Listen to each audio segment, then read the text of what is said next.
Committee की घोषणा। गौरव गोगोई बने राजस्थान स्क्रीनिंग कमेटी के चेयरमैन। गणेश गोदियाल और अभिषेक दत्त होंगे सदस्य। गोविंद सिंह डोटासरा, मुख्यमंत्री गहलोत, सुखजिंदर रंधावा, सचिन पायलट और सीपी जोशी भी कमेटी में शामिल। और अब देखिए, चुनावी साल है ही, लेकिन तैयारी को लेकर हम लगातार चर्चा कर रहे थे कि इस बार कांग्रेस तैयारियों में एक कदम आगे दिखाई दे रही है। हमारे साथ डेली न्यूज एडिटर अदिति नागर जुड़ गई हैं। अदिति, स्क्रीनिंग कमेटी, जिसका अगर हिंदी में अर्थ निकाला जाए तो छानबीन करना एक कार्य है इस कमेटी का, आप बता भी रही थी कि क्यों महत्वपूर्ण है। आपको क्या लगता है अदिति, अब जब स्क्रीनिंग कमेटी अपना कार्य करेगी, किस तरह से फैसले ले सकती है? बिल्कुल, जैसा आपने नाम बताया कि तीन मेंबर कमेटी जरूर बनी है और इसमें गौरव गोगोई चेयरमैन हैं, 2 और मेंबर्स हैं। लेकिन एक खास बात देखिए, हालांकि ऐसा होता है, लेकिन खास बात यह है कि जिस तरीके से राजस्थान कांग्रेस ने पिछले 4.5 साल में पावर को लेकर खींचतान थी, लेकिन एक दिन फिर मल्लिकार्जुन खड़गे के घर पर राहुल गांधी और केसी वेणुगोपाल की बैठक होती है और फिर सडनली एक तस्वीर साझा होती है, या कह सकते हैं कि केसी वेणुगोपाल अशोक गहलोत और सचिन पायलट को लेकर बाहर आते हैं और तब से ये अटकलें लगाई जाती हैं कि अब सब कुछ ठीक है। आज जब ये अनाउंसमेंट किया गया तो उसमें एक्स ऑफिसर मेंबर्स में ये नाम थे। पहला नाम गोविंद सिंह डोटासरा, संगठन के प्रदेश अध्यक्ष हैं। इसके अलावा प्रभारी रंधावा, अशोक गहलोत मुख्यमंत्री भी हैं। फिर नाम आता है सचिन पायलट और सीपी जोशी का। सीपी जोशी कांग्रेस के पुराने कद्दावर नेता है, लेकिन फिलहाल इस कार्यकाल में वो बतौर अध्यक्ष के रूप में, जो विधानसभा अध्यक्ष के रूप में आए, यानी कि उनकी जो जिम्मेदारी थी वो संवैधानिक पोस्ट पर वो थे। लेकिन अब ये तय हो गया है कि जब 200 सीटों पर कांग्रेस अपने नाम तय कर रही होगी, वो नाम फाइनल कर रही होगी, तो उसमें गोविंद सिंह डोटासरा, सीपी जोशी, अशोक गहलोत, सचिन पायलट और प्रभारी रंधावा का भले ही साइलेंट लेकिन रोल रहने वाला है। यानी कि सूची में किसका नाम जा रहा है, नहीं जा रहा, वो सीक्रेट नहीं होगा। उसमें सचिन पायलट का भी रोल रहने वाला है, उसका अशोक गहलोत का भी रहने वाला है, सीपी जोशी का भी रहने वाला है, जो एक समय में अलग गुट के माने जाते थे, लेकिन अब अशोक गहलोत के करीबी माने जाते हैं। प्रभारी रंधावा और गोविंद सिंह डोटासरा, जो कि संगठन के व्यक्ति हैं। शायद कहीं ना कहीं जो आला कमान है, उन्होंने ये बैलेंस स्थापित करने की कोशिश की है। वजह मैं आपको बता देती हूँ, क्योंकि जब भी ये बात हो रही थी कि हमें चुनाव दोबारा जीत कर आना है, तब 2 बातें कही गई थी कि ना तो कोई यहाँ पे मुख्यमंत्री का चेहरे की तरह घोषित किया जाएगा, और जहां तक बात है टिकट वितरण की, तो वो इंडिपेंडेंट होगा और जिताऊ उम्मीदवार को ही टिकट दी जाएगी। ऐसे में कहीं ना कहीं ये बात आई कि जब टिकट का चयन किया जाएगा, तब जरूर चीजें आपके संज्ञान में होंगी, जिसकी तस्वीर आज नजर आ रही है। स्क्रीनिंग कमेटी में जो एक साइलेंट मेंबर्स के रूप में जो नाम आए हैं, उनमें अशोक गहलोत का भी नाम है, जो कि होना स्वाभाविक है क्योंकि वो मुख्यमंत्री हैं। सचिन पायलट का भी नाम है, जो फिलहाल किसी भी पद पर नहीं है संगठन के, लेकिन वो पार्टी के एमएलए हैं टॉप से। दूसरी बात है कि सीपी जोशी भी इसमें शामिल है और डोटासरा क्योंकि पीसीसी है। यानी कि जब टिकट वितरण की बात होगी, जब नाम फाइनल हो रहे होंगे, तो ये 5 वो नाम हैं जिनके संज्ञान में रहकर वो 200 सीटों पर जो भी नाम फाइनल होंगे, इनके संज्ञान में रहते हुए होंगे। यानी कि आला कमान ने सचिन और गहलोत के बीच में टिकट चयन को लेकर बैलेंस करने की कोशिश की है इस लिस्ट के माध्यम से। जी दीदी, एक और सवाल रहेगा, क्योंकि लगातार आप भी जानकारी दे रहे हो ना भाई। जब पॉलिटिकल एडिटर योगेश शर्मा से बातचीत हुई थी तो उन्होंने कहा था कि इस सूची में युवाओं को मौका दिया है। दीदी, आपको क्या लगता है कि युवाओं को मौका देने के साथ साथ अनुभव का किस तरह से संतुलन दिखाई दे रहा है इस सूची में? देखिए, मैंने भी आपसे जब बात की थी तब ये बात कही थी कि कोई व्यक्ति, जाहिर तौर पे ये युवा चेहरे हैं और युवा चेहरे हैं, इनको पता है कि किस तरीके से केवल जिताऊ उम्मीदवार को लेना है, लेकिन वो सांसद भी है, उनके पास एक्सपीरियंस भी है। और जहां तक बात निष्पक्ष तरीके से प्रत्याशी चयन की है, तो उसमें फिर एक्सपीरियंस, क्योंकि एक्सपीरियंस में अशोक गहलोत भी है, प्रभारी रंधावा भी लगातार संगठन में अलग अलग जगह का घूम रहे हैं, तो सबकी राय मशवरा होगा। लेकिन ये तीनों युवा चेहरे माने जा सकते हैं और उनको लंबे समय से पार्टी के काम करने के तरीके के बारे में भी पता है।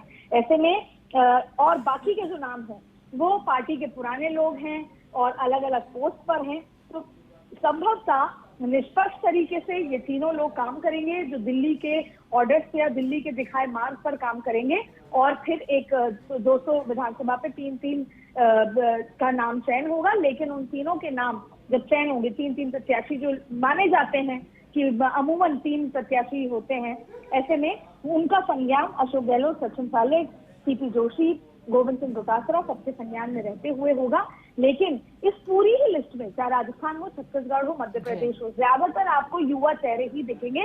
इसकी एक और वजह है कि इस डिसीजन में राहुल गांधी का भी रोल रहा है। और राहुल गांधी को आपने देखा होगा कि पिछले कुछ दिनों से वो लगातार युवाओं को आगे बढ़ा रहे हैं। और अगर हम थोड़ा और पीछे जाएं तो आपको याद होगा कि एक माना जा रहा था गुलाम नबी आजाद से लेकर तमाम वो लोग थे जिस टीम का नाम भी रखा गया था, वो लोग केवल इसलिए नाराज थे कि राहुल गांधी अपनी टीम में केवल युवा रख रहे हैं, एक्सपीरियंस का संतुलन नहीं है। तो एक जो पूरा खेमा था वो राहुल गांधी की कार्यशैली से इसलिए ही नाराज था, जिसकी चिट्ठी भी आउट हो गई थी, वो इसलिए ही नाराज था कि कहीं ना कहीं पार्टी के अंदर युवाओं का और जो सीनियर लोग हैं उनका बैलेंस नहीं बनाया जा रहा। तो ज्यादातर लोग राहुल गांधी से पूछकर यहाँ पे रखे गए हैं। चाहे जमाकन की बात हो, वो युवा नेता के रूप में आते हैं। तो ऐसे बहुत सारे नाम हैं जो राहुल गांधी से पूछे गए हैं। और राहुल गांधी भी आगे आने वाली राजनीति में युवाओं को प्रेफरेंस देना चाहते हैं, ये भी इस लिस्ट से साफ निकल कर आया है।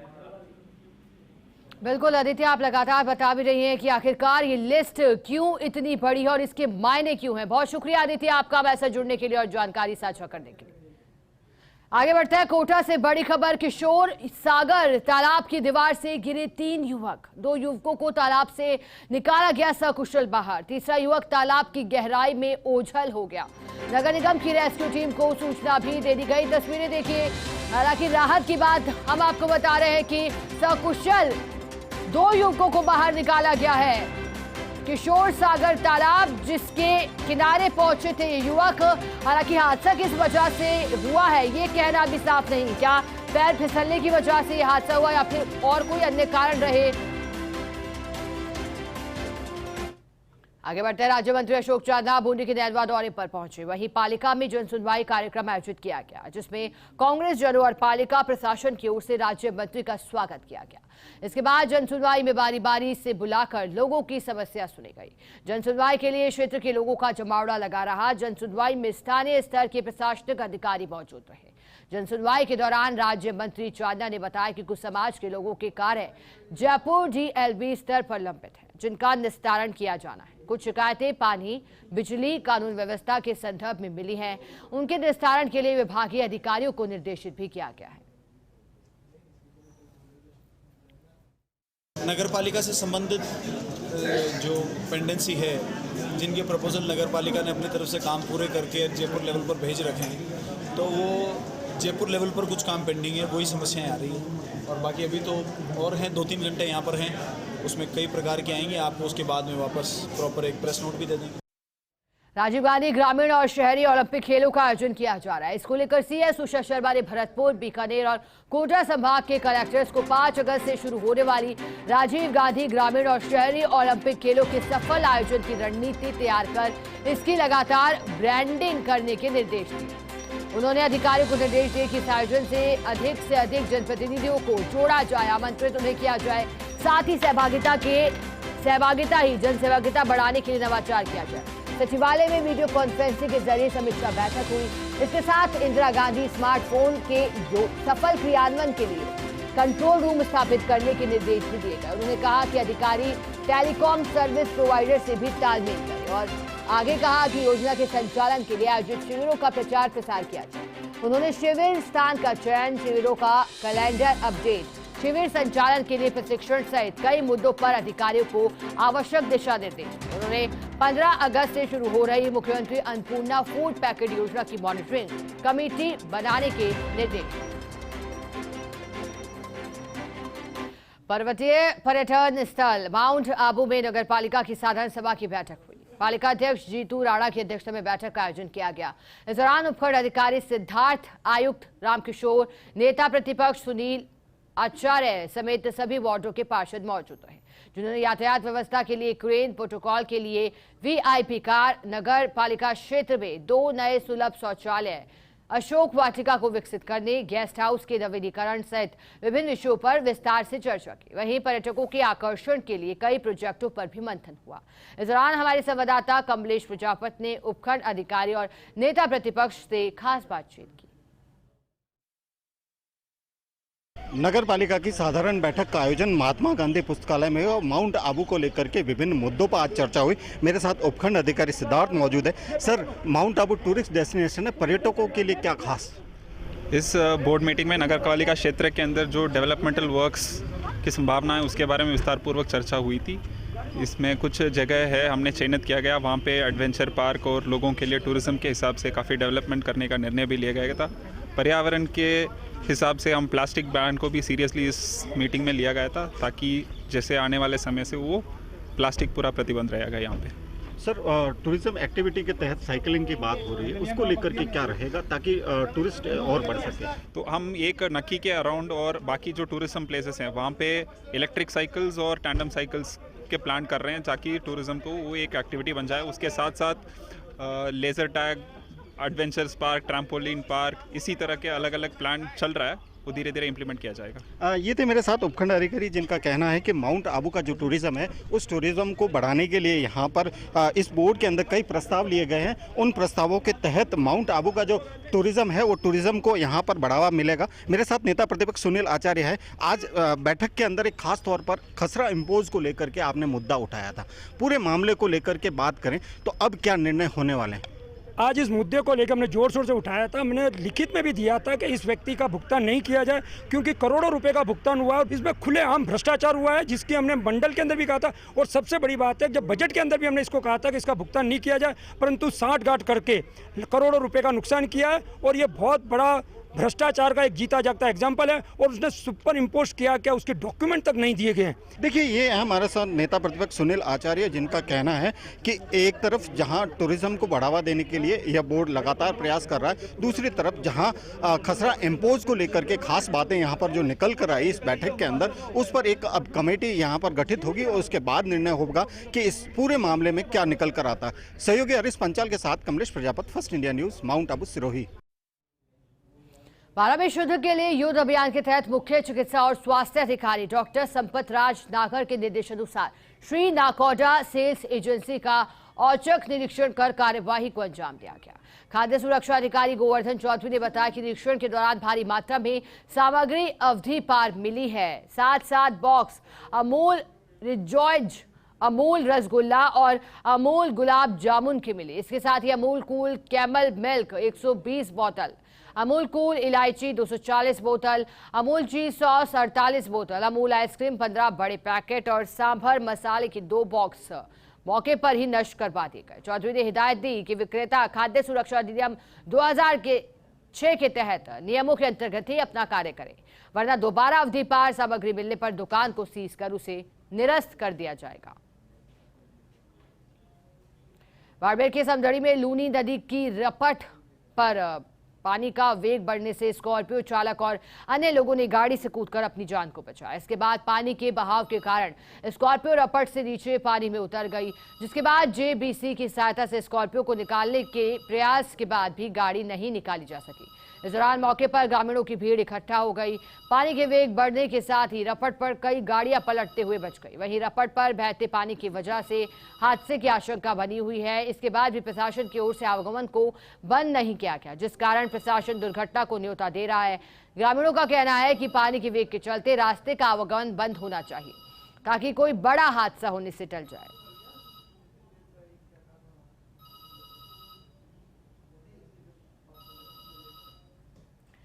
राजस्थान के भरतपुर जिले की पॉक्सो कोर्ट ने नाबालिग से दुष्कर्म मामले में अपना फैसला सुना दिया है। अदालत ने दोषी को 20 साल के कठोर कारावास की सजा के साथ 50,000 रुपए का जुर्माना भी लगा दिया है। 10 अक्टूबर 2021 को पिंटू जोगी ने 12 साल की नाबालिग के साथ दुष्कर्म किया था। वहीं आरोपी निर्भय को संदेह का लाभ देते हुए बरी कर दिया।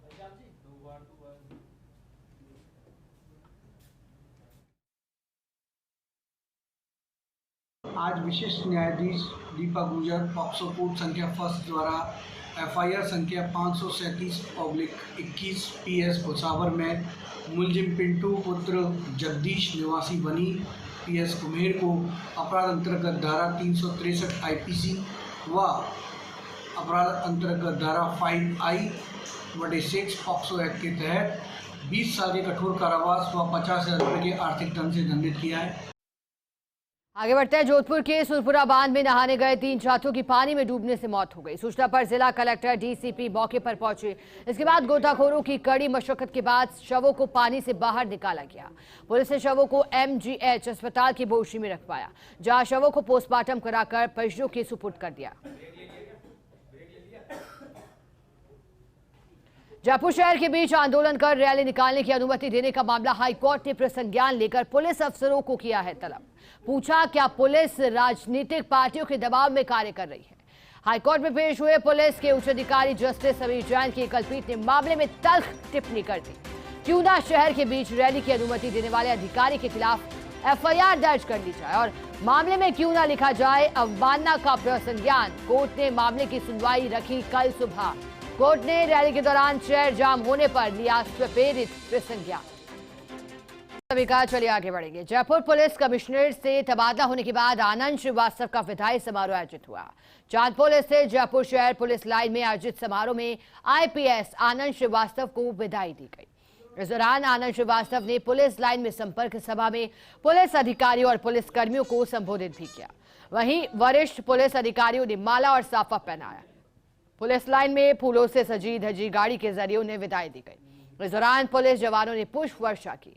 पुलिस कमिश्नर आनंद श्रीवास्तव ने कहा कि जयपुर पुलिस ने जनता का विश्वास हासिल किया, लेकिन बदलते समय के साथ चुनौतियां भी बदल रही।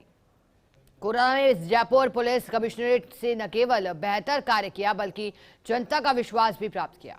गैंगस्टरों पर नकेल कसने के लिए साथ ही अवैध हथियार और मादक पदार्थों के खिलाफ पुलिस ने अभियान छेड़ा और कड़ी कार्रवाई भी की।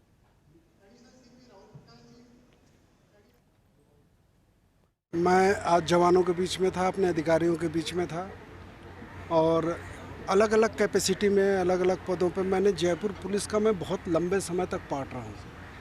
मैंने कमिश्नर के अलावा भी लंबे समय तक जयपुर में काम किया है। कुल मिला के जयपुर पुलिस के साथ मेरा एसोसिएशन 12 वर्षों का है। तो ये जवान, ये जो हमारे अधिकारी हैं, जो रात दिन कंधे से कंधा मिलाकर राजधानी में पुलिसिंग करते हैं, नई नई तरीके की और तरह तरह की जो भी चुनौतियां आती हैं, जो समस्याएं आती हैं, जो भी चैलेंजेस आते हैं, उनका समाधान ढूंढते हैं, उनका हल ढूंढते हैं। उस सारी चीज़ों को करने के लिए ये तभी हो पाता है जब हम एक बहुत बड़ी मशीन के तौर पर, टीम के तौर पर काम कर पाते हैं। अलवर में राजस्थान राज्य विधिक सेवा प्राधिकरण के निर्देशानुसार जिला न्यायालय परिसर विस्तार में नवचयनित 78 पैरा लीगल वॉलंटियर्स हेतु प्रशिक्षण कार्यशाला आयोजित की गई, जिसमें पैरा लीगल वॉलंटियर्स को राष्ट्रीय विधिक सेवा प्राधिकरण नई दिल्ली, राजस्थान राज्य विधिक सेवा प्राधिकरण जयपुर और राज्य सरकार द्वारा संचालित योजनाओं की जानकारी भी दी गई। वहीं सेशन न्यायाधीश हरेंद्र सिंह द्वारा दीप प्रज्वलन कर प्रशिक्षण कार्यशाला का शुभारंभ हुआ। उसके पश्चात प्रोजेक्टर के माध्यम से नालसा थीम गीत एक मुट्ठी आसमां दिखाया गया। डीजे हरेंद्र सिंह द्वारा गीत के माध्यम से उपस्थित पैरा लीगल वॉलंटियर्स को आवश्यक विधिक जानकारी भी दी गई। साथ ही पैरा लीगल वॉलंटियर्स के कर्तव्यों से अवगत करवाया गया। प्रशिक्षण कार्यक्रम के अंत में para legal volunteers Mustafa Khan द्वारा पैरा लीगल वॉलंटियर्स के कार्यों के बारे में जानकारी दी। राजस्थान हाईकोर्ट में जस्टिस MM श्रीवास्तव और जस्टिस प्रवीर भटनागर की खंडपीठ ने कहा कि आपसी सहमति से लिए जाने वाले तलाक के लिए पावर ऑफ अटॉर्नी होल्डर के जरिए भी तलाक की अर्जी पेश की जा सकती है। हाईकोर्ट ने फैमिली कोर्ट की ऐसी अर्जी को अस्वीकार करने के आदेश को निरस्त करते हुए अर्जी का जल्द निस्तारण करने को कहा। अदालत VC के जरिए भी सुनवाई कर सकता है। इस संबंध में पति की ओर से याचिका पेश कर हाईकोर्ट को बताया गया कि उनका फरवरी 2022 में विवाह हुआ था और अब दोनों ने सहमति से तलाक लेने के लिए फैमिली कोर्ट में संयुक्त रूप से आवेदन कर दिया। विदेश में रहने के कारण उसने अपने भाई को पावर ऑफ अटॉर्नी देते हुए आवेदन किया। फैमिली कोर्ट ने इस आधार पर प्रार्थना पत्र को खारिज भी कर दिया। याचिका में कहा गया कि जब दोनों पक्षकार सहमति से तलाक चाहते हैं तो एक पक्षकार के विदेश में रहने मात्र से प्रार्थना पत्र को निरस्त नहीं किया जा सकता।